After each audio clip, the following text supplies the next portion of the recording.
Welcome back to the Insiders Podcast. It's Matt here, just to introduce you to our latest episode, a very special one with some special inside information. This is a two-part conversation put into one where Darren and myself talk to Michi, who is the Chief Surfing Officer, the brains and the guy behind Munich's newest wave pool, the one that is going to set the new levels of wave pools in Europe. Here's us chatting to Michi. Enjoy this one. You'll like it.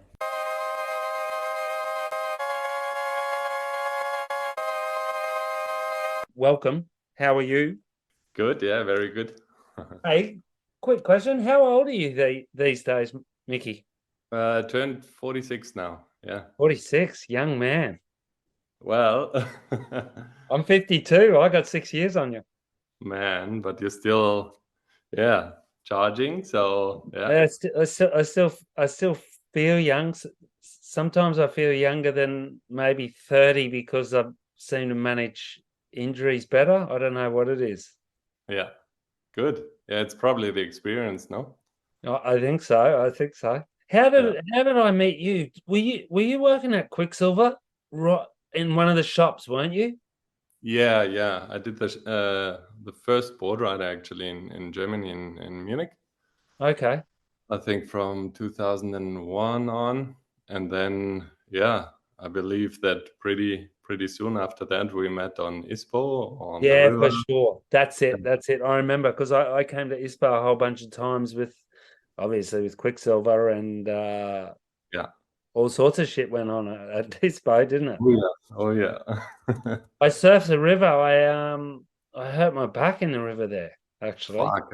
And you've been on, not really on crutches, but you've been injured from that quite a while, right? Yeah. I was out for like maybe 10 months. I slipped a vertebra. In fact, I was born with a loose vertebra and I never knew until kind of that. And then it just when I got back from Munich, I ended up surfing the whole summer, but it kind of just kept getting worse and worse because it was something that you needed to rest.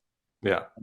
And it taught me a big lesson, that stupid fucking river wave. And then after that, I was gun shy. I think the next time I surfed something like that was at the Joachim Schweitzer Center. Yeah. Just a few years ago. I went there for a kind of a flash meeting with Pure Surf Camps. Cool. When we were courting each other, negotiating. I remember I surfed it and nothing happened, and I walked away and went, "Okay, I'm good." Well, these days with the opportunity, to save to surf in a safer environment, it's good because, as a lot of things happen on the river, with all those rocks in there, and Have you seen some serious injuries there? Yeah, for sure. so. Broken. Yeah. Well, I mean, I broke my foot twice, broke the ribs, had super bad bruises that were like all kinds of colors for weeks and weeks, So, yeah, there's a lot of things happening. Yeah. You'd be surprised, wouldn't you? Is that where you learned to surf, or how did you get into surfing? Yeah, basically there, or on the other little bit softer wave in Munich, and I didn't really know about it. I was just like always close to or felt comfortable in the water. I was a swimmer all my youth basically, and then one day a friend told me about people surfing there. And I even though I grew up in Munich, I hadn't really heard about it. And so I went there.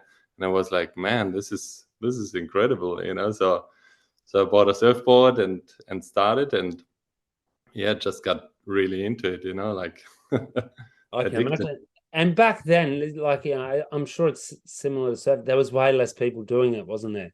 Yeah, way less. You'd come to the river, and of course there'd be people. Sometimes there'd be no one, or then you see people and you're happy, like, this guy's there, So it was. Well, these days people try to avoid at all costs, that they're surfing with too many guys, like a colleague of mine, he goes every morning at 5, for example, and then he has more or less don't know, 45 minutes maybe to himself, and then it starts to get packed already. So 5 a.m. yeah. So Or 4:30. they're surfing. Is it like in the dark, or is there lights on it? Basically, Yeah, like dark because there's lights on that bridge. yeah, but usually people take like floodlights, Okay. Back in the days when it got a little too busy, we also bought well, back then you didn't have the battery lights. You bought a generator, and you got those floodlights, for building sites. And then we went at nighttime, and actually it was fun. We bought a few beers, had a surf, and surfed at 11 or 12 or something. And for the first 1 or 2 seasons, there was no one around. But these days, if you go at night, there's always going to be someone, even in winter. Yeah. Yeah. And haven't they, did I hear correctly that they've kind of segregated that now, that if you're a beginner, you get told to go to the other one? Well, it's kind of has Yeah. always been like that, Okay. Uh, obviously, because it gets very crowded. I mean, as you know, it's right in the middle of the city, so and just one person can be on the wave, but also, let's say, for safety reasons a bit as well, because sometimes you really realize there's people turning up that went to Decathlon and bought a board. They have no clue, and they just jump in head first or something. They don't know how to fall, or that there's risks, with those rocks on the bottom. So sometimes you already can see that there's something about to happen, and then you say, An okay, accident. Yeah. yeah, might Waiting be to happen. yeah, and then you say, okay, it might be better to try it the other way first and get a bit of a feel for it, and then go to the ice bar. Yeah. I was talking to Patrick Bevan the other day. He's you probably know him, but he was with the board rider group for many years as a rider, and like last Saturday was really good at Hossegor, and I had to get out of the water early. My son had basketball, and then I went to work, and but apparently I think from like 10 till 12 it just was crazy chaos, and a lot of kind of, we're not going to call them beginners, but not really good enough guys on 9-footers and 9-footer pluses. And it was 6 to 8 foot and top to bottom. So there was a lot of chaos. And he was, this other guy that I saw as well, Laurent Pilur, he was like, he's buying a helmet. And they were saying, and I thought maybe, and I don't know, you couldn't do it, but I was thinking, you nearly need like a referee. You know what I mean? Like an umpire, where if someone out there and you say, okay, you've made a mistake, Yeah. you go in, you get a red card or a yellow card. Yeah. I don't think how how it could actually be put into practice, that, but it's starting to feel sometimes at places like that you nearly need that. Yeah.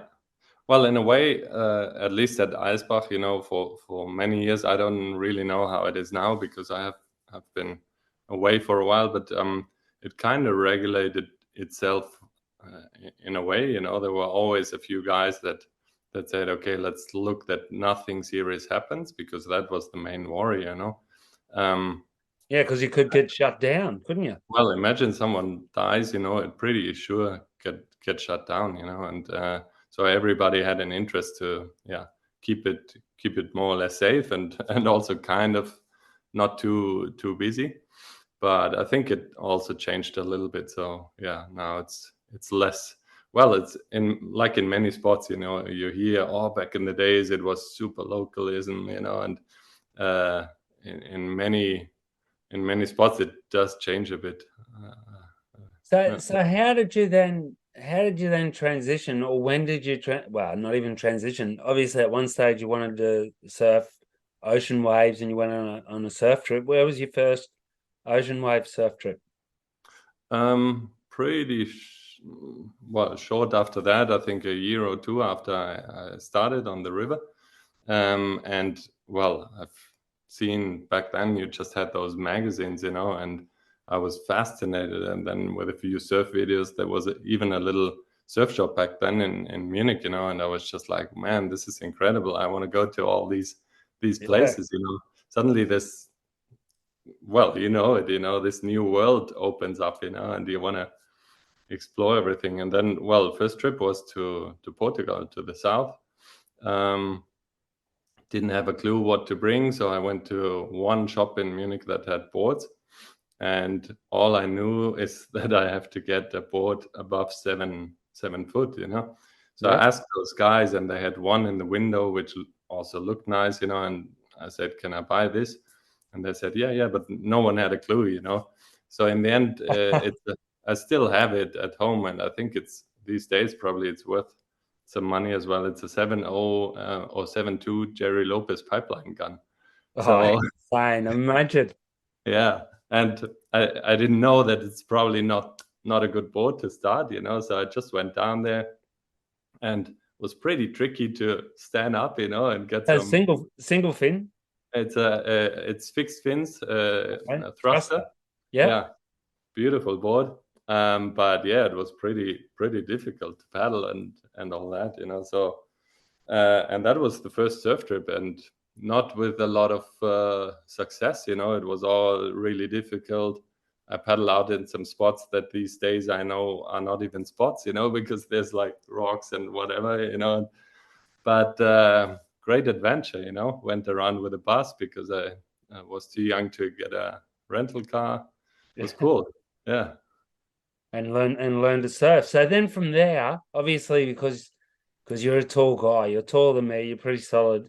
I'm assuming, am I correct that you felt more comfortable in bigger waves, because it's, especially then, it would have been hard to surf smaller waves as a big guy, because there wasn't like small wave boards like there are now. I think about it myself, because for us, and I lived in an area where there were small waves a lot, on Sunshine Coast, and my shortboard was a 6.5, which today, if I was that age, it'd be like a 6.0. You could have anything, like now there's everything. There's fishes, there's epoxies, there's all sorts of stuff.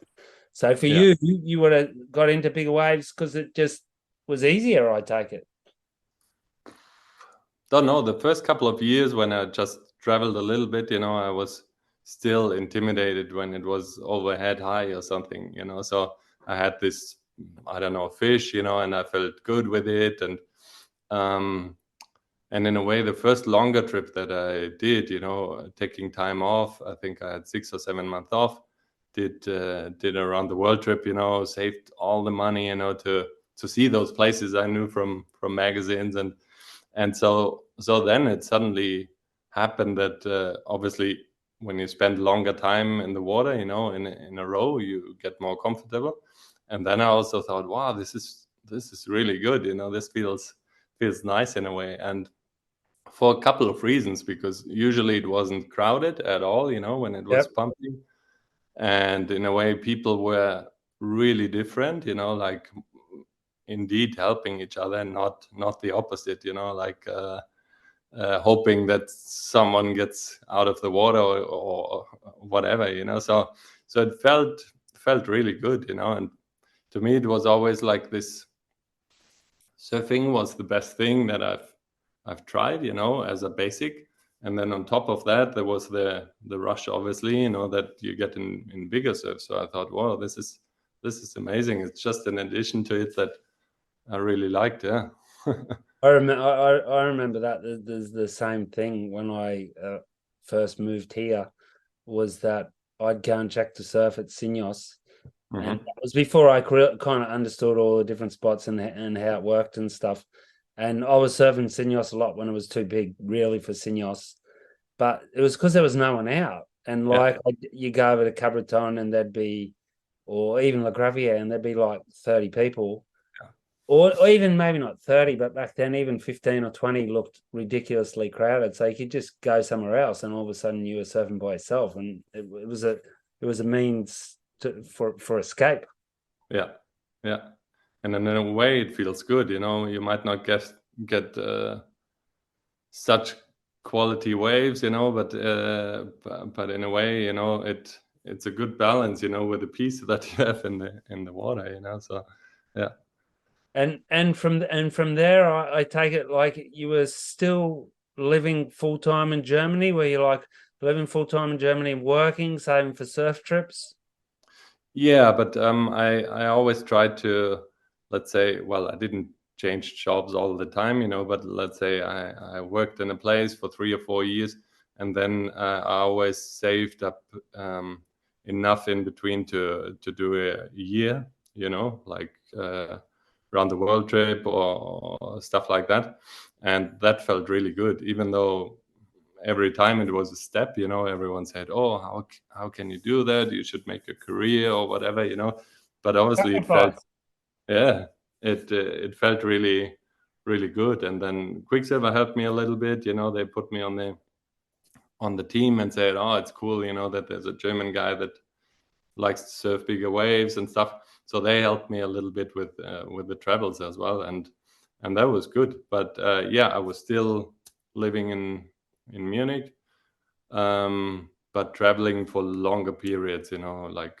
spent a year in Australia, for example, really liked it as well, down in Victoria. And yeah. Is that where you kind of got to know Fipsy, or was that just via Quicksilver here? I think I met him before through Quicksilver in Europe, Yep. because I had a few boards as well. And then I knew that he's kind of from the area down there, but like I had made the plan to go down there for a year. So I just arrived in Melbourne, was looking for a place where it's nice, looked around in Torquay, and then ended up in Point Lonsdale.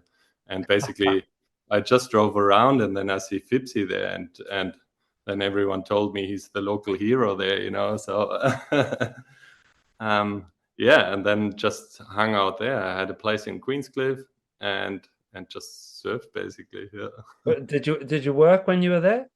Well, it was called Work and Travel program, Yeah. that you can do for a year, but in the end, I didn't know. Did it work? No. Yeah. When I was it must have been when I first started at Euroglass. You had a big van too here, didn't you? You must have In a bunch of big vans. yeah, in Germany, yeah. Back then, I But was I more. remember you coming past, and we did you like a quiver of step ups or something. And you came past and you picked them up, and you were maybe going. I can't remember now. You were maybe going out to Galicia or something like that.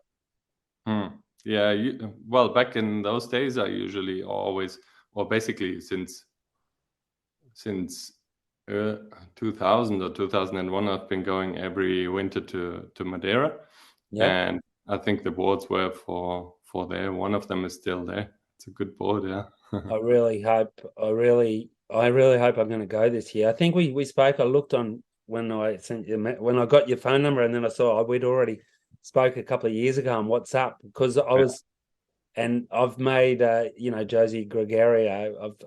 I've burned his ear. He's like, just come. But there always seems to be something stopping me, whether it's family or whatever, and obviously I don't want to go there now because to surf like 20 foot or anything, but I'd love to go there and surf 10-15 foot. I read the Barbarian Days, and Yeah.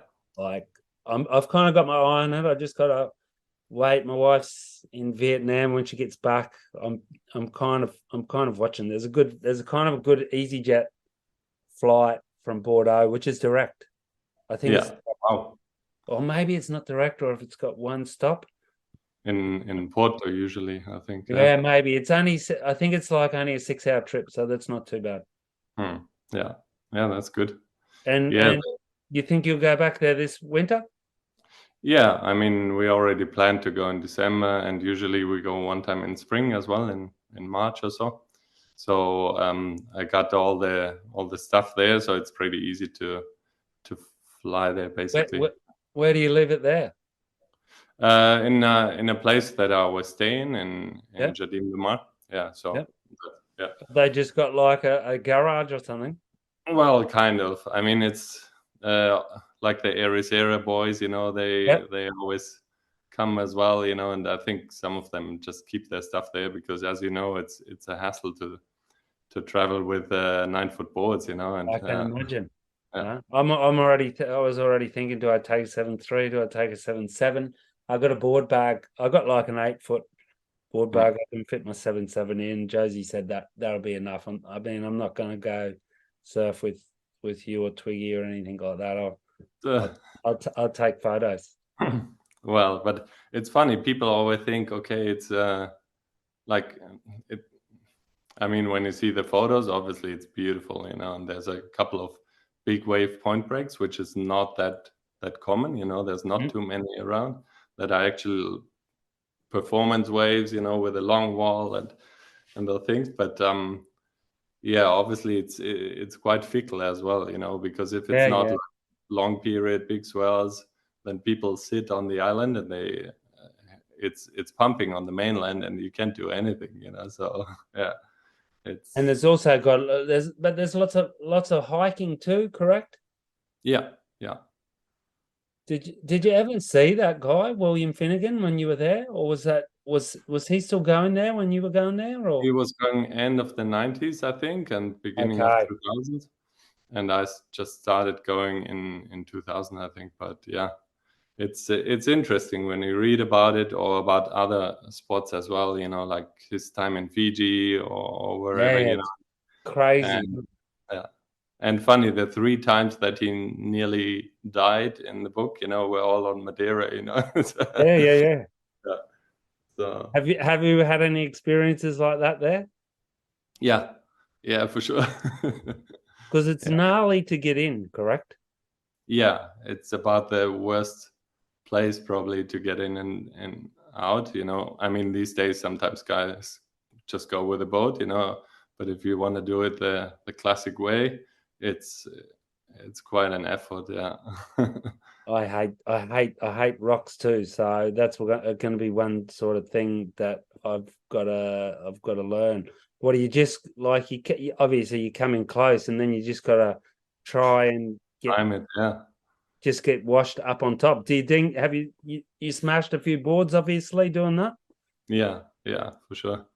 I mean, yeah, it's just everything that you think could happen will also happen. You know, like it's just because it's most of it is round boulders, you know, and I mean they're probably this size, so they weigh 100 kilos, and if it's big, you know, they just roll up and down, you know, and you don't. So it's if you put your head on the water in the shore break, you know, and you're waiting for a lull, it's like the worst nightmare because it's all like. So yeah. And are they slippery? Yes. Yeah. Do you wear booties? Yeah. I mean, not for the temperature, but obviously to try to sprint and yeah.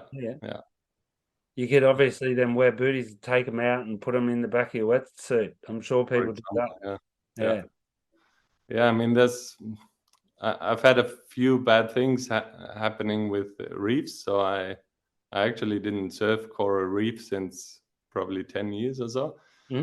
So I prefer bruises to infections, you know, from cuts. But obviously it's not nice, you know, if you get smashed on the rocks or something. So I hate it. I wrote a story about that yesterday because I got nailed one time at Noosa in Queensland. And it was, and there it's jagged as well, and it's just a case of timing. And for me, the problem generally is impatience, because you're sitting there and you're watching, and you say, "Look at that! Look at that! Look at that!" And where basically you have to just take everything really slow, don't you? Yeah. I mean, sometimes you think, oh, it's good to be quick, you know, and here's opportunity, but most of the times it's just patience. Yeah, is Noosa where you grew up, right? Or no, Maroochydore. Yeah. Just south of there. Yeah, but cool. that's even it's as fickle as Madeira as well. And it's a beautiful place, but there's not a whole lot of swell, and there is a lot of people. Yeah. I surfed there in February this year, and I was surprised how many. Like you can, like I got some good waves, and like I was lucky. Like I was on holidays, but I was thinking if you were there working, like you see the best waves you can ever imagine seeing. Only like 3 or 4 foot, like like Kelly's, like better than Kelly's but wave pool. perfect quality, you know. Yeah, there's always 10 people inside you, always. My God, yeah, Yeah. So your girlfriend is Spanish? yeah, yeah. So She's where did you meet her? Well, that was the last time that I took a long time off. That was 8 or 9 years ago, I think. Now coming to 9 years. Sorry. And I quit my job in Munich and started traveling.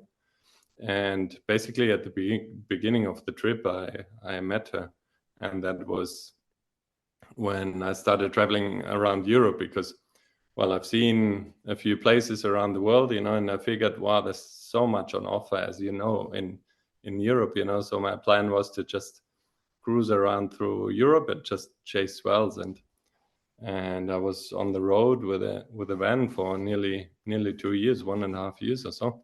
Wow. So that was good.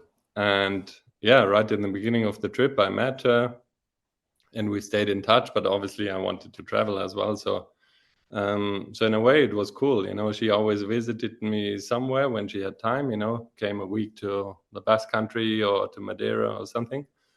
And when I had time, I flew to Madrid, visited her, and then yeah, this is kind of how it went. And then basically we decided to move to Galicia. Yeah. Okay, so is Galicia where you live full time now?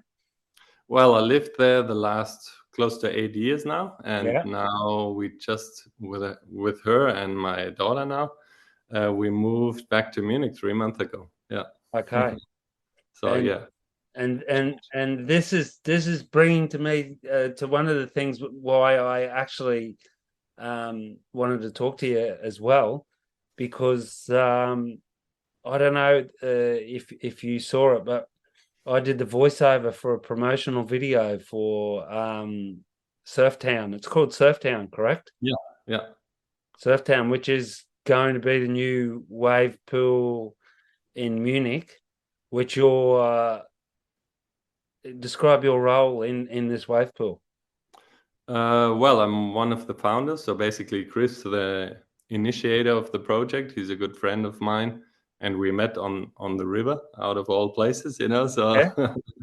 so that's what connects everyone. And then, yeah, basically, he came up with the idea, you know, and with the opportunity a couple of years ago. I think 6 years ago now.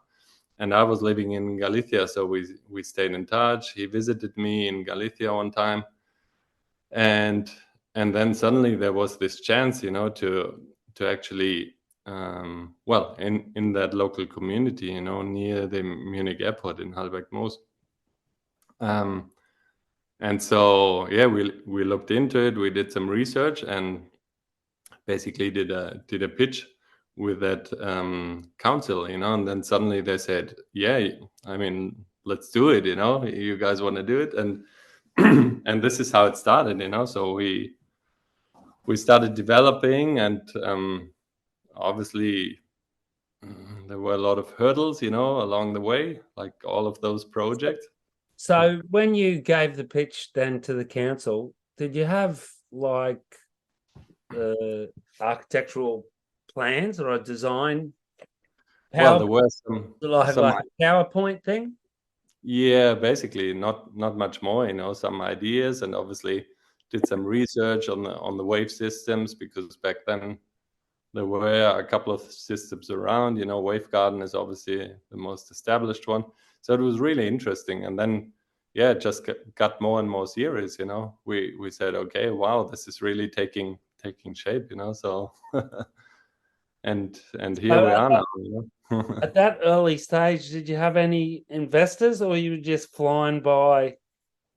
Well, a lot. Well, we got a good round also now, you know, the round of investors that we got in the company.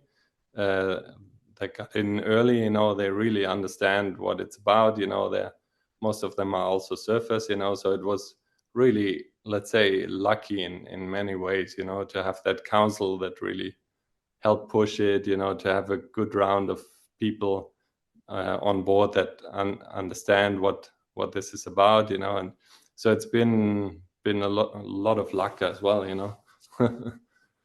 I think I first heard of it. It would have been a couple of years ago. Maybe it was even when I first went to Munich to have meetings with Pure. So that was like at the start of 2020, like January 2020. So yeah, that's like 3 years ago. Yeah. And then Yeah. I think maybe even then a year later, Stefan had sent me a few like emails, and each time was like, "This is top secret," which obviously I understood.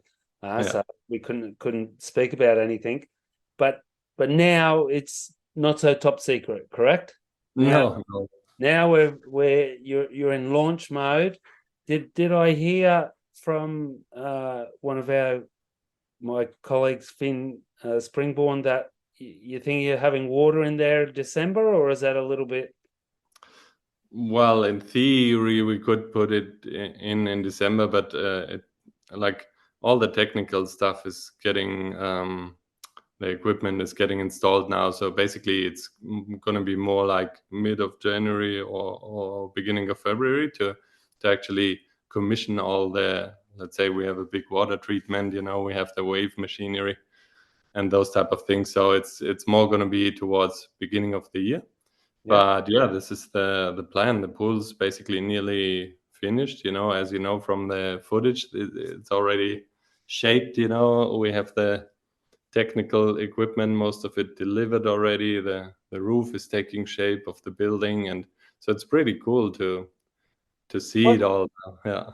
What is the exact technology you're using? You don't, like, if it's secret, I don't need to know, but it's not Wave Garden, is it? No, it's called Endless Surf. And Yeah. it's from Whitewater West, they're called. It's basically the market leader in water parks, like normal leisure water parks. Yeah. And they have this branch for wave pools, which is called Endless Surf. And it's a pneumatic system, so with air pressure. So it's a little bit different than Wave Garden, for example. And yeah, I mean, pretty exciting. How many different types of waves can you produce? Well, you could. It's basically like a playlist, If you have the whole pool, you could put together a long wave with let's say the first section is a steep one, then you have an air section, and then you do turns, or you do it the opposite way. You have a soft takeoff, a couple of turns, and then there comes the barrel. So in theory, you have a lot of different waves. I think the main thing is, okay, can you create all types of waves, like barrel, a point break, an air section, and those type of things?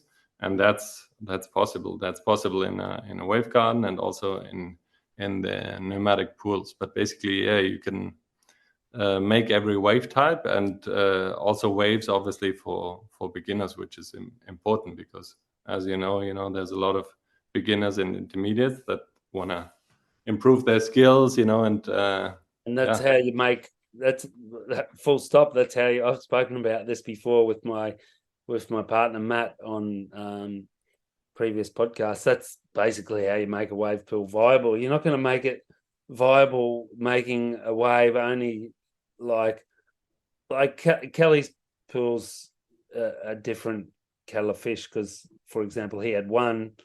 He's Kelly Slater.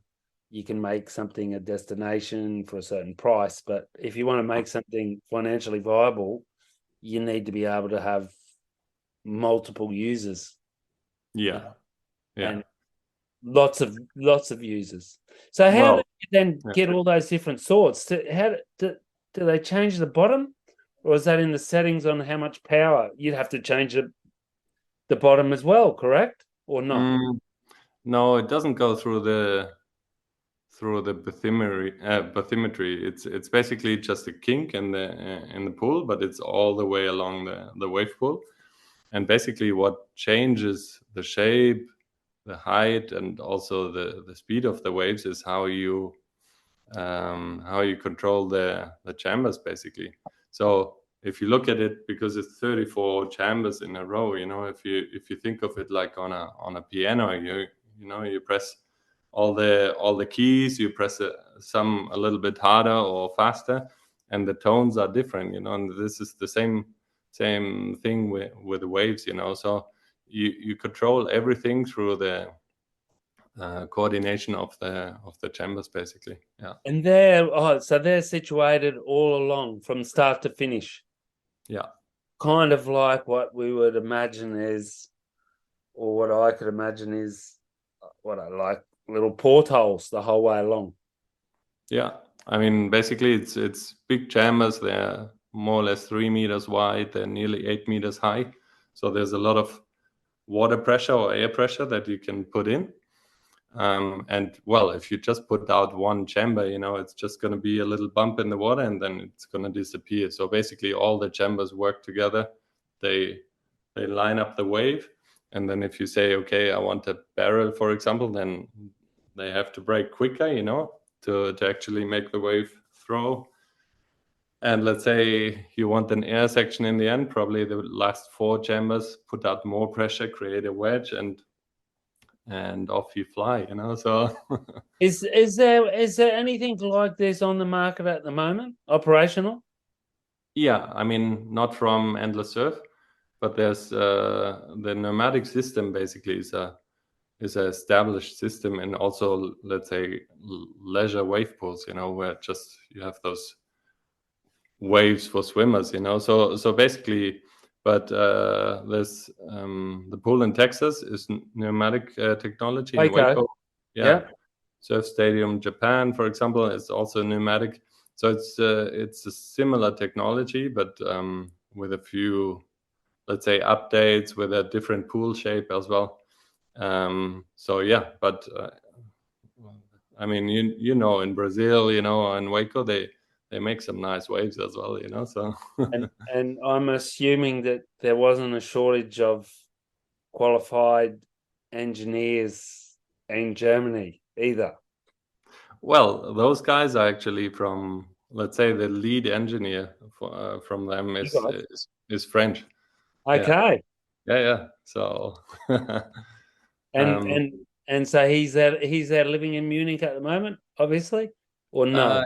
He comes sometimes, but he's living in France. Yeah. Okay, he can just do everything by computer. Yeah, I mean, it helps. We have some good engineers for the general building. For everything that we've set up, because obviously there's not just the pool. Like you said, you need this world around it. But yeah, definitely. I mean, it's interesting, the wave technologies. Yeah. They're building a commercial center around it as well. Well, I heard that at first, I thought, or is it? Yeah. Well, our neighbor basically wanted to establish a big office building with co-working spaces, lab spaces, some shops, and food and beverage. But so far, it hasn't been built.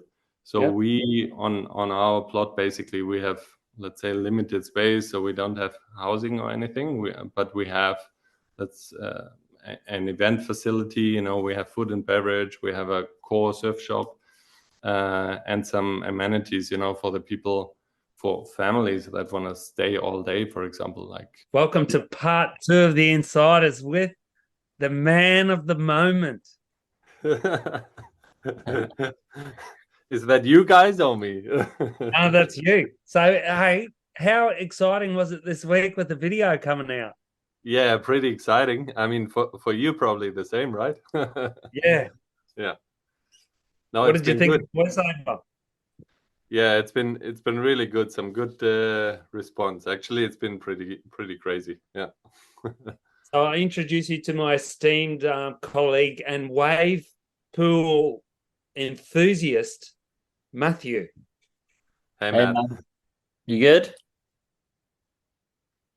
Pleasure to meet you.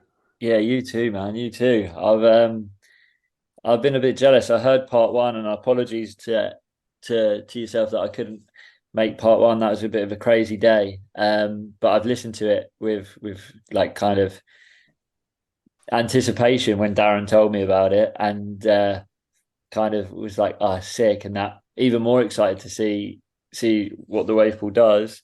I guess we dive straight in because a question that I had after listening to it, but almost prior to that as well is um, timing wise on your wave pool, you you have kind of a really good position that other people didn't. Where, say, for example, in Bristol and in Melbourne, they were almost like the first of them to come around and stuff. But you've had a bit of time to see what's worked well for them and what's not, and other wave pools around the world.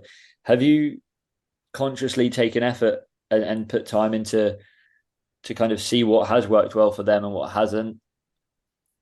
Yeah, yeah, definitely. I mean, in terms of wave technology, I'm pretty happy that we didn't do it 8 years ago or so, even before Wave Garden Cove, because yeah, I mean, back then there were not many options, when Snowdonia basically built the facility. So in a way, it's good to yeah, to be there, let's say a couple of years later, in the same moment, probably in about 5 years time, we're going to be smarter again, and maybe there's other good options, but for the moment I think it's we took some good learnings in terms of wave technology, but also learnings from the parks that are already operational since a couple of years, like Melbourne Yeah, and the wave, because they're far away, so they're not really competitors. So that's the nice thing in the industry, that basically there's a good, let's say, a good exchange, between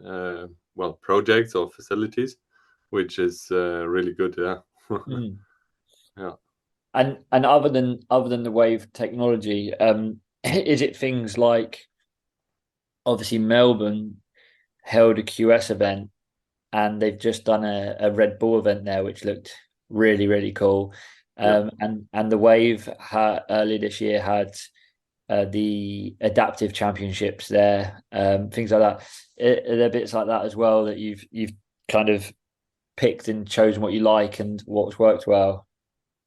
Yeah, definitely. In terms of also how should you say, how's the facility seen? Some of those facilities are like real core facilities, like Waco, for example. Everyone goes there to train their airs, and then there's Bristol, for example, that does a lot of. I mean, they do competitions as well, but they do a lot of other cool stuff, like you said. The adaptive tour. I think this year they had 2 stops there, Yeah.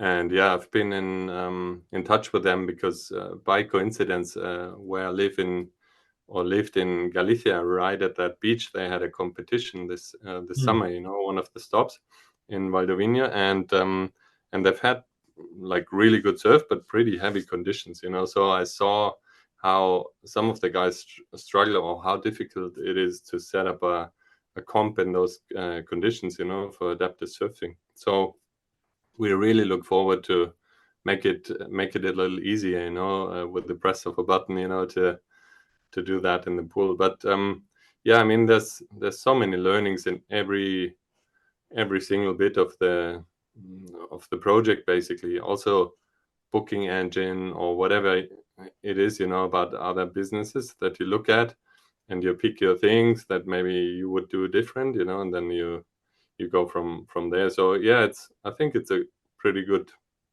um, timing, but also, well, a few years ago we didn't have COVID, we didn't have um, Ukraine crisis, Yeah. and Yeah. so there's a lot of things that also made the last few years not super easy in terms of building costs and a couple of other stuff. So it's good, but it's not been super easy neither. No. Yeah. Were there times then, because you said the project's like 8 years old from the initial let's do it or something. Is it 6 years more or less. Yeah. okay? So were there times in 2020 where you thought this is just not going to happen? Well, obviously there was a time frame where no one knew what is going to happen, or when things turn back Anything?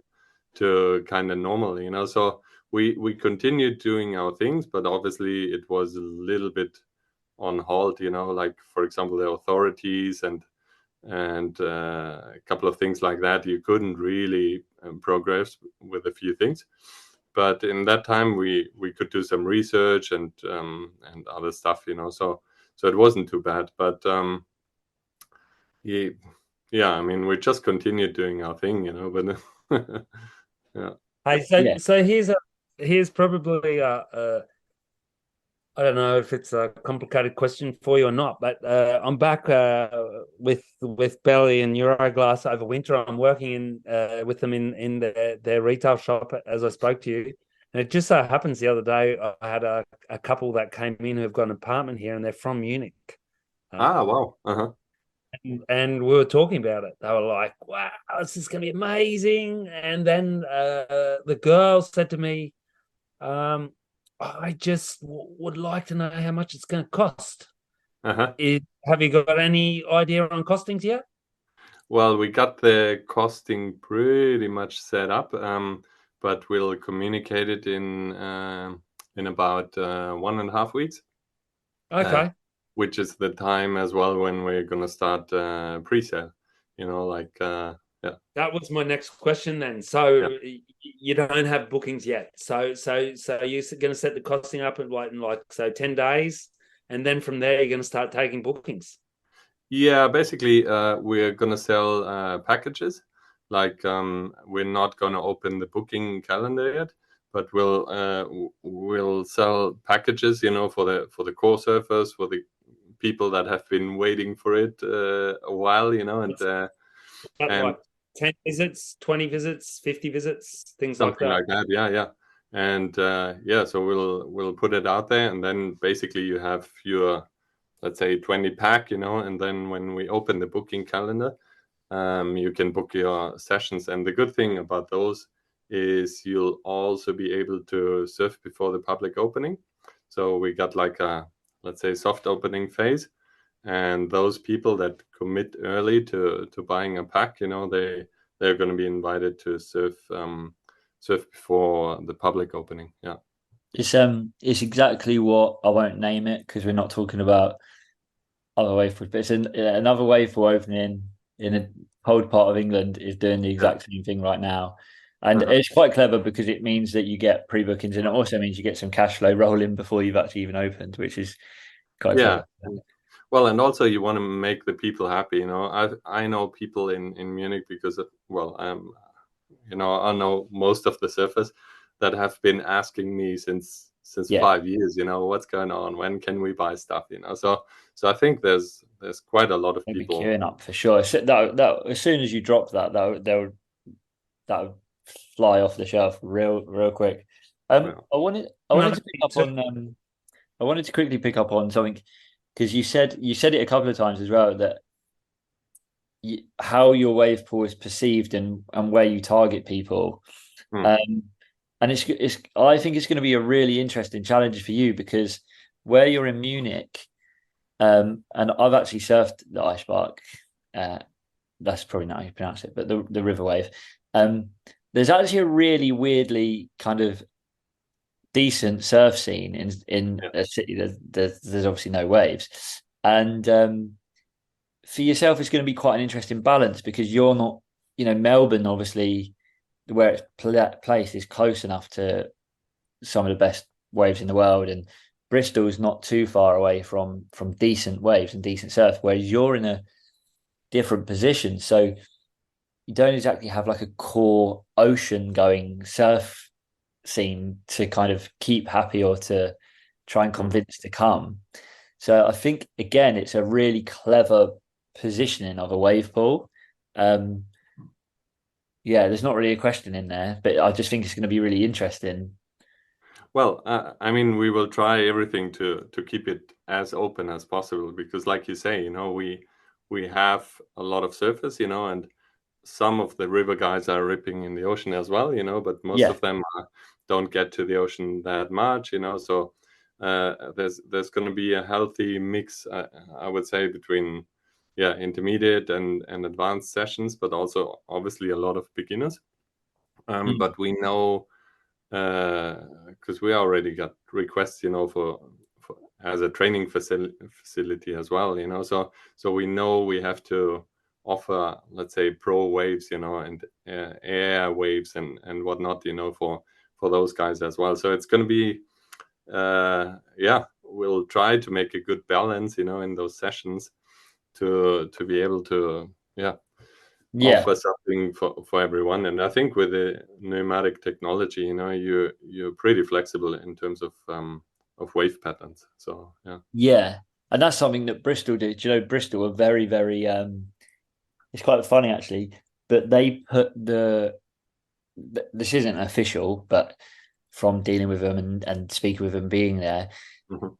they don't hold a hierarchy of like, oh, the better the surfer you are, Mhm. like the more priority you've got, or they actually run more beginner and intermediate sessions than they do advanced or advanced plus, or not advanced, sorry, advanced plus and expert waves, because, well, one, obviously they could get more people in the water and makes more money, but two, if you teach more people how to surf, then they go through the whole thing as well. So The process. as a wave pool, it kind of really is that a beginner is probably more important to you to get them hooked than that real experienced surfer.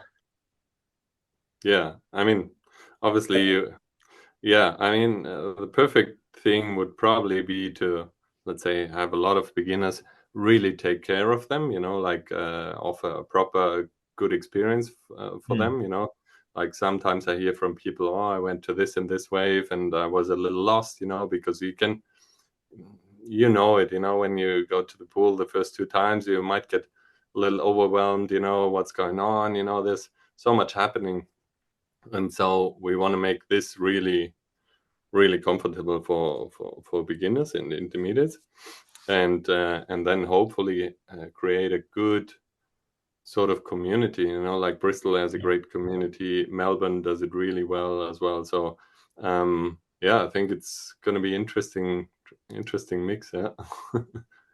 We talked about how you were going to be open all year, winter included, and when we touched on like obviously winter's going to be cold, but you guys are used to it because you're surfing in the river in the middle of winter as well, and Europeans are just quite tough when it comes to that. I've noticed. What's like a summer water temperature projection? Do you think? Do you get 20 degrees? Yeah, for sure. I mean, the pool in general. I mean, our pool, for example, also. The climate diagram, for example, is pretty similar to Sion in Switzerland, for example, and so people think, "Wow, this is really tough to surf in wintertime," and obviously it does get really cold, and snow and whatnot. But the pool in general is not very deep, I mean, it has a deep part which is around 3 meters, but overall, the average depth is about a meter or meter and 20 or something. So quite often in the morning, it'd be like 3 or 4 degrees colder than in the evening when it warmed up, and then it cools down again. So the projected water temperature is between 4 degrees, obviously in the coldest time, but up to 26 degrees. For example, I was in July in Alaya and it was super warm, boardies, no problem at all to be in the water for an hour, and so it warms up pretty quick. Yeah, that's same as Bristol. Bristol gets very, very cold very quickly, but very, very hot very quickly. Even if it's like if it's like early season April, where generally you'd still be in wetsuits, but you get a really hot day. If you luck out and the sun's out, you can be straight into a 3-2, no boots, no gloves. Yeah, it's crazy. Like in Waco, for example, I had days where I had the wetsuit in the morning, and then in the evening I was surfing in boardies. So it goes relatively quick. Yeah. Would there be a pricing scheme that, for example, in winter it's cheaper for the first in the morning? Because if I'm hearing this, I'm thinking like, in fact, the new early for a wave pool is lunchtime by the time it's warmed up instead of the early morning. Well, I know that a lot of people basically look into the slots 2 days before, and just no matter if it's in the morning or afternoon, they try to squeeze in where there's not many people in a session, you know.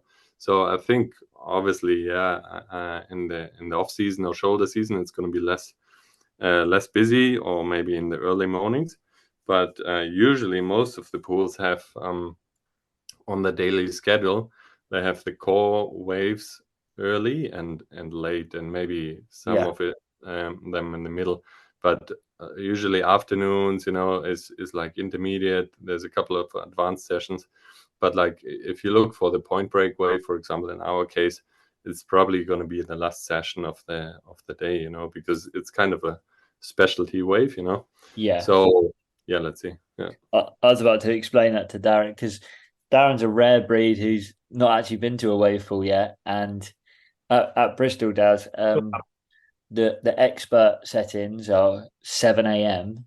Yeah. and 7 p.m. and then they'll usually only run one advanced plus wave in the day, and then the rest are beginner, intermediate, or they call it advanced. And I mean, I hate that they call it advanced. It's silly. It should be called like I don't know, like a mellow fun wave. That's basically what it is. But it's yeah, so you have to be fully committed if you're going to be on a 7 a.m. barrel setting or something like that. So yeah. So that was actually one of my questions, but you kind of just alluded to it there. So one of my questions was, are you going to use the same naming system for your waves as what Bristol have done? And Melbourne's are kind of similar to Bristol's, but obviously your waves break differently. Yeah, I mean the different waves, it's a different system. Yeah. In general, I mean the whole wave pool thing, we tried to approach it. Of course, we had knowledge, you know, but we tried to approach it in a way that no one's ever built one, you know, and we want to make it the best possible way. For example, like a booking engine, we could have easily went to this or this or this solution, you know, but we found our own way, you know, because there's so many things we didn't like or didn't find very practical. And so the same things with wave patterns. Obviously, it's going to be like beginner, intermediate, like the general patterns, but we have a bit different naming, and also we're setting up let's say, quite sophisticated grouping, you know, of those levels, which we actually do together with the guys from Pure, you know, and they have so much experience in teaching people to surf in the ocean. So yeah, it's pretty interesting, the whole progress. Yeah. Maybe it's not, in the end, it's not going to be crazy different to other ones, but yeah, we try to like build it up from the ground, you know, and then just look if it has similarities to someone else, you know. So you'll have a visual and written catalog of your different waves there to be accessed by your clients on arrival, I would assume. Yeah, I mean, the entry. Well, now we're just working it out, but we're already pretty far ahead. And then obviously, when we test waves, you know, we're going to see what is possible as well, you know. And basically what I see from the pneumatic systems, you know, you can just go crazy, you know. You can program so much stuff, you know, that in the end we just have to see which 15 patterns make sense for the daily use, you know. I guess that's the trick as well too, to not go too crazy, otherwise you'll never actually be able to focus on like your confirmed catalog of waves.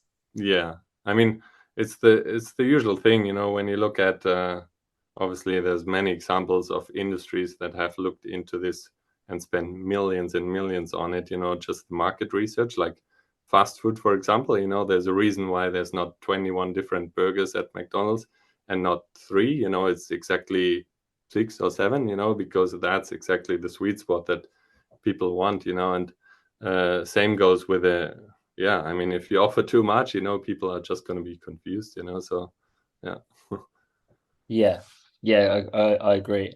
And also part of the reason you go to a wave pool is you like a lot of people go to the pool because they know what they're getting before they arrive. And if they get confused and they don't know what they're getting before they arrive, then they the anxiety before surfing a wave pool, I've never felt like it's so strange. It makes you feel like you Crazy, don't huh? know how Yeah. to surf. But so you don't have to obviously give us inside information if you don't want to and stuff. But do you have something set up like pre to your big opening, but like have you got some pros that are going to come and fly in and go nuts on some sections?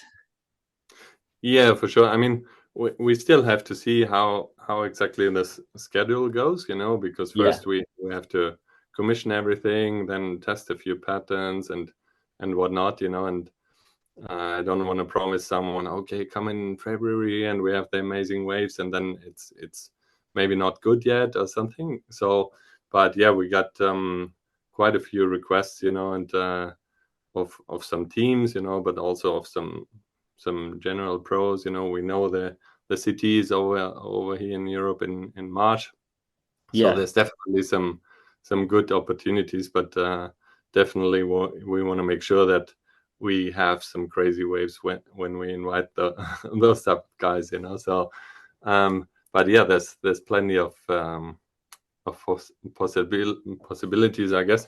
And it seems that a lot of people are keen to test the yeah. first endless surf pool as well. So yeah, Yeah, that'd be sick. If you get a if you program a Lenore setting, then Daz will go and do it for you. yeah, I'd love Hey, that. so, Yeah, but but here's an interesting one. I worked yesterday and I saw today was a good forecast. It was smaller, and I looked on the webcams, and I it was like cold this morning. It was 2 or 3 degrees. That's cold, huh? Like for anywhere. And so I cleaned the kitchen and everything. Low tide was at 9:30, and I just took my time. And then I left about 11, and I went up to the forest, but just by myself. Walked through the forest, come over the dunes. There was a bank to my right, but it was out the back, and I saw it was going to get too full. Down the beach, there was one person out, and I saw this left coming in, no one out. I get in, it's pumping, huh? It's like only 2, 3, but it Yeah, was pumping. It was this girl I know. She used to deliver the bread to my neighbor here. So she's talking to me, and I said, it's actually not bad. And she was like, yeah, it just started. And I said, yeah, I could see that. And I was thinking, you watch, we're 3, then we'll be 5, then we'll be 10. yeah. And actually got 45 minutes with not really any people. Then one guy paddled over. Then I turned around. She said, "Oh, here they come." Then there was 5 guys that paddled out, and then there was another 4 guys. And I just went in. I went up the beach and I looked for a yeah, right. And I was talking to Cale Brock, this friend of mine. We spoke of him, who's a wave pool fanatic, and he sent me a message this week and said wave pools are the future. And I'm starting to actually think it's the truth. well, There's I less mean, localism. You know what you're going to get. You don't have to stress out. You're not going to get your car waxed. You're not going to get your tires punctured. yeah, true. And well, for most people in Munich, I think the big benefit is just to be able to time it right. I see it now living here. Everyone's quite stressed. Working a lot. Obviously, it's a nice city. There's a good quality of life, but everyone's working a fair bit. So if you have City the people possibility, are stressed, huh? yeah, and if you have the possibility to say, "Wow, this afternoon at 6:30, I know what I'm gonna get," it's Unreal. pretty relaxing, because it's gonna happen. What So, um what I was going to ask is what time does it get dark? Like this time of year, what time does it get dark in Munich? wow, now it's super early. It's like 4:30 or something. Yeah, So is it going to be? Are you going to be able to do night surfs there? yeah, yeah, yeah. We That'll be will have sick. we'll have floodlights. Yeah. Plus, we're the first pool worldwide, I think, that has underwater lighting, which is gonna be really nice Oh, as well. sick. That'd be real cool. Also for creating footage, if the spray lights up, Yeah, and 100%. Like there's a really old Audi advert where Steph Mhm. Gilmore and Coco Ho and I can't remember the other surfer, but they've got like backlight neon lights and they kind of Mhm. turn the lights off and just the pool's lit up and it looks Yeah. incredible as well. And I think I saw a behind the scenes shot of that and they actually had people holding lights underwater just for the Right. shoot. So um that would be really, really cool. And I think Darren mentioned about Kale and saying the wave pools of the future. I think there's like a really, really like interesting thing with wave pools where, and actually in our when in our first podcast with Kale, we spoke about how he decided when he first set up his YouTube, he wanted to appeal to the core surfer, Mhm. and then he realized that the core surfer is not his customer. It's not going to make him any money. He's not going to change their mind. If they're an ocean surfer, they're an ocean surfer. You're Mhm. never changing that. And he switched and focused to the less core, like the outer ring rather than the Mhm. real core ring. And he said he's had like way better interaction, more friendly interaction, and Mhm. obviously a bigger audience to target as well. And that was kind of exactly what I was hearing you say is like you want to make sure that your wave pool is seen as, of course, if you're a core surfer, come, but we're a super inclusive, really open place where if you've never stepped foot on a board, come and have the best day you've ever had. Yeah. Yeah. And So I mean, yeah, even as a core surfer, let's say you go to a wave pool, I've had it sometimes that some of the instructors or coaches, they were, you could see their core surfers as well, and then I felt a little, I don't know, it wasn't localism or anything. They're there to help you, but yeah, in some ways I've had very different experiences. Some of them that maybe not necessarily were the greatest surfers, but they were super welcoming, super helpful, and whatnot. And then I've had some other guys in the session, coaching or basically taking care that everything is going well, and they were like nearly too cool, to yeah, help you or whatever. And then I thought, Flexing wow. their superiority. And this was really strange because I would consider myself a core surfer, and then I was like, whoa, how's that? He didn't give me any tips or whatever, it's just like, yeah, next setting, blah blah blah, and uh, so I felt a little lost, or a little awkward, especially when you pay good money for yeah. it. I definitely So agree. Yeah, you being at the top of the Christmas tree at this wave pool, you're the shining angel at the top. I'm assuming then you're gonna educate your staff and stuff that you don't want that in Yeah. your at not your pool, at the pool. At the pool, yeah, you want to get the people to treat everyone the same, and everyone in a good way, because in the end you have more fun as well working, so for yeah. sure. And you've got to be 100%. Every single time I go to Bristol, like I've been to Bristol quite a few times now, every It sounds single like it. time I see people um with wetsuits inside out, back to front, blah blah blah. And a lot of the time they're standing there and they've got like no one tells them Mhm. like to help them out, but it's only because they've never done it before. Like there's many things in the world that if I went to, I mean, I tried to fit a battery on a van yesterday, and that was the equivalent of putting it on inside out and back to front. And yeah, without Google, I would have been very stuck. So definitely the instructors need to be kind of very open that you're getting people that have never seen a wave before, let alone surfed a wave before. So it's Yeah. definitely Hey, I went online as well yesterday and started looking at houses to rent for a week and hotels and stuff in Helbergmoos. Huh? Halbigmoosna.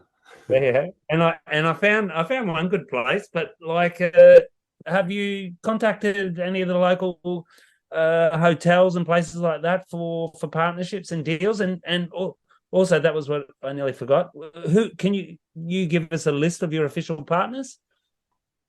Yeah, I mean, we have in walking distance, we have around 9 hotels, just in that business park. So it's and they're in all price ranges between 60 and probably 400 euros a night or something. So we don't have a lot of space anyway on our plot, which is why we don't have condos or 15 tiny homes there or something, So we'll just partner up with the hotels and work with all of them, because there's different needs for different people. Some people are going to come with a van, so basically, we'll just work with all of them, that people find a good place to stay. But there's a lot of places that are really close to it. Yeah. What about your other like partners and sponsors? Am I correct in Rip Curl's part of the surf shop? Yeah, exactly. Rip Curl's in the shop, and we have all the rental gear basically, and everything for stuff is Rip Curl.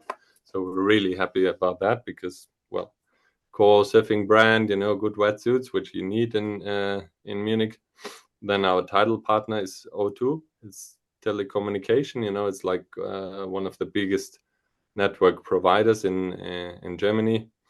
We got Red Bull, Oakley, GoPro, Tudor watches, and then we got a few that are obviously the local council of Halberg Moos, which is probably one of the most important partners, because without them we couldn't do it, or we wouldn't have even started the project. And then we have some building related partners, or technical partnerships, basically. For example, Merthyr Pools is now what we have inside the pool. Basically, all the lining inside the pool is from Merthyr.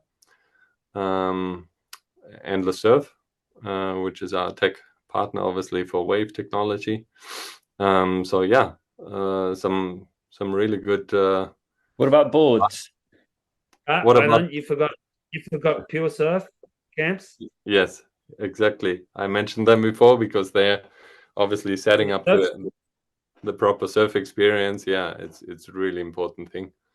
We work with Tech Poles as well, which are the guys that supply the big light poles for stadium lighting, basically. Yeah. So that's an important one. Yeah. What about your surfboards? Surfboards, we're currently in talks with a couple of brands, and we're soon gonna we're soon gonna fix it, because as you know, you got delivery times and stuff like that. So yeah, we'll have basically boards in rental, and the same range, basically the same brands up in the shop. So obviously it's like a testing facility, people test the board, and then they say, whoa, I really like this. I go upstairs and might buy it. Yeah. For sure. Interesting. That'd be so good. I'll be really interested in the retail side of things from my perspective, because I've not, and I don't even care about saying this because they can come at me because I could do it better than them. There's not a good surf shop. There's not a good wave pool retail shop that I've ever come across yet. So there's a challenge. Yeah, there's a challenge. Well, I did retail all my life, so basically, in Oh, there you theory, go. I know what to do, but we have our limitations as well. We don't have a lot of space, so Yeah. We'll basically just put in a core surf shop, where you get all the things that you need on site for surfing. Yeah. And then we'll have some destination merchandise, some surf town stuff, some Rip Curl gear, and that's about it. So it's not a huge store. Yeah. Nah. You said some people might come in their vans, but is it an option for them to stay in their vans in the parking, or no? Well, we have a parking lot which has some bigger spaces for vans as well. We don't have a lot of facility. Let's say we don't have facilities like a campground. You don't have the electrical connections or a separate toilet there or something. So in a way, of course, you probably might be able to sleep there, but we're working on a solution that we find, actually a better additional setup, because we know there's going to be quite a few guys coming with their vans. If I know Germans, they're going to turn up in vans. You know Oh, that. yeah. You're Everywhere. Yeah. Yeah. No, Absolutely. So since we spoke, I think did maybe it was before or was it after? Did you watch Kelly's little Abu Dhabi wave pool experience? Yeah, I mean, I've just seen 2 clips. I didn't see too much of it, and I always heard in advance, it's the biggest and craziest wave out there, and obviously it looks very nice. The water quality looks good, when you're used to the footage of Lamore. But I didn't think that it's much longer or much bigger than the surf ranch, no? It was boring, real boring. Matt said the same thing. It was just like we've seen it before. It could have just been Lamore with a different background. So I think Kelly's pool. I don't think there's a surfer in the world that in front of it physically, and you're able to go out and surf there, doesn't have a full froth, because it is amazing. Completely. I'm saying it's boring to watch. It's boring to watch. It's not boring to surf. If you're going to watch it all day with those sort of settings, I tend to agree with that as well. I did notice though. I read after we actually, because we spoke about it as well, and I did read actually that they're making the Abu Dhabi one a lot more available to the public, and you can just rock up apparently. But still, yeah. What public? Yeah. But so we're running out of time as well, Michael, and we don't want to keep you up all night, because I know you've got like meetings all day, every day. No worries. You want to continue another call, or is it fine like that? How about you? I'm easy, but I reckon we could wrap it there. We got 2 calls. We don't want to spoil it too much, and then maybe when it reopens, we can jump back on and we can talk about the huge success that it is and the massive opening, and then we can talk about when me and Darren can come out. I just spoke to Matt beforehand, and I think we can do a podcast there. Yeah, we should actually. Yeah, we should get waterproof mics and do it while surfing. Do a live one. Like Friday. Yeah. Cool. So we're down to like about 8 weeks. You think? To let water in the pool, you mean? Yeah. Yeah, and then obviously it's going to take some time, to create proper waves. But definitely, I'll let you guys know when we're getting there. Yeah, for sure. All right. Well, thanks very much, Mike. Epic. Thank you, guys, and hope to talk soon. Have a good evening. Take care. Yeah, take care. Cheers, boys. Take care. Au revoir. See you.